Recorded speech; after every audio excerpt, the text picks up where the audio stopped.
verse 13. 13 jakeessa. This is what he says. Tämä on se, mitä hän sanoo. Then Jesus came from Galilee to the Jordan to be baptized. Sitten Jeesus tuli Galileasta Jordanille Jooneksen tykö hänen kastettavakseen. And he says, but John tried to deny him, saying, I need to be baptized by you, and do you come to me? Mutta tämä esteli häntä sanoen, minun tarvitsee saada sinulta kaste ja sinä tulet minun tyköni. Verse 15 says, Jesus replied, let it be so now. It is proper for us to do this to fulfill all righteousness. Jeesus vastasi ja sanoi hänelle, salli nyt, sillä näin meidän sopii täyttää kaikki vanhurskaus. So those of you that are getting baptized here today, Joten ne, jotka teistä tulette kastettaviksi tänään, you are fulfilling all righteousness today. te täytätte kaiken vanhurskauden tänään. And if you have been in sin, Ja jos olette olleet synnissä, born again but compromised, uudesti syntyneet, mutta olette tehneet kompromisseja, you need to be rebaptized to fulfill all righteousness. teidän täytyy tulla uudestaan kastetuiksi, jotta voitte täyttää kaiken vanhurskauden. Don't miss the meaning of this. This is very critical. Jesus had to be baptized to fulfill it. Älä vastustele, koska Jeesus täytti kaiken vanhurskauden. Verse 16. Ja 16 jae. As soon as Jesus was baptized, he went up out of the water. Kun Jeesus oli kastettu, nousi hän kohta vedestä. At the moment, heaven was open, and he saw the Spirit of God descending like a dove and lighting on him. Ja katso, taivaat aukenivat ja hän näki Jumalan hengen tulevan alas niin kuin kyyhkys ja laskeutuvan hänen päälleen. And a voice from heaven said, this is my son, whom I love, with him I'm well pleased. Ja katso, taivaista kuului ääni, joka sanoi, että tämä on minun rakas poikani, johon minä olen mielistynyt. So come, move forward here so you may hear this. Ja kaikki, jotka voitte kuulla, niin tulkaa olkaa. Listen to me, precious people. Rakkaat ihmiset, kuunnelkaa.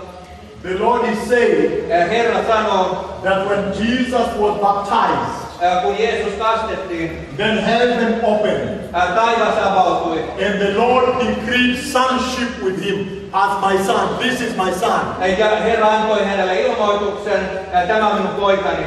Out of the baptism, the Father decreed sonship with Jesus. Joten isä ilmaisi Jeesuksen olevan Jumalan poika. Baptism is not a joke. Kaste ei ole mikään sellainen homma. Baptism is the place where you as a Christian, you transition. You move forward, you step to a different realm. Kaste on hetki, jolloin sinä astut eteenpäin kristillisessä uskossasi. Jesus did not need to be baptized, he was holy. Jeesus ei tarvinnut kastaa, sillä hän oli pyhä. But he did so to show us the way. Mutta hän teki niin näyttääkseen meille tien. And you see that when he was baptized, heaven opened. Ja näet, kun hänet kastettiin, niin taivas avautui. Over his life. Ja hänen yläpuolella. And decreed sonship. Now you are my son. Ja silloin valkeudesta tuli ääni, sinä olet minun poikani. So make sure you don't miss this. Joten varmistaudutaan, että menetä. Also the hands that baptize you must be clean hands. Ja myöskin kädet, jotka kannattavat olla. Did you understand that? Baptism has impartation. Koska baptismiin osallistutaan. Otherwise somebody can impart you with spirit of immorality. Koska muuten voi tapahtua, että joku liittää sinut moraalittomuuteen. It is very important to make sure everything is right when you are baptized. On hyvin tärkeää, että kaikki on oikein, kun kastetaan. And so this is a transition for you. Tämä on muuttuminen sinulle. In the book of Romans chapter 6, he continues to talk about it. Romans chapter 6. Roomalaiskirjan 6. luku kertoo tästä muutoksesta. And he says, should we continue sinning that the grace may increase? Hän kysyi siellä, Paavali sanoi, että jatketaanko synnissä, että armo suureksi He tulisi. says, by no means. Ja hän sanoi, että ei suinkaan. He said, we who were baptized with Christ Jesus, Koska me, jotka olemme kastetut Kristukseen Jeesukseen, we were baptized even unto his death. meidät kastettiin hänen kuolemaansa. So we died with him. Joten hän kuoli hänen kanssaan. And when he resurrected, Ja kun hän nousi ylös, we resurrected with him. hän nousi hänen kanssaan. Today the Lord is going to decree sonship over your life. Sonship means sons and daughters. Ja nyt Herra näyttää tämän, että sinä olet Jumalan poika tai Jumalan tytär. And he says in Romans 6, After baptism, you cannot continue to use any part of your body for sexual immorality.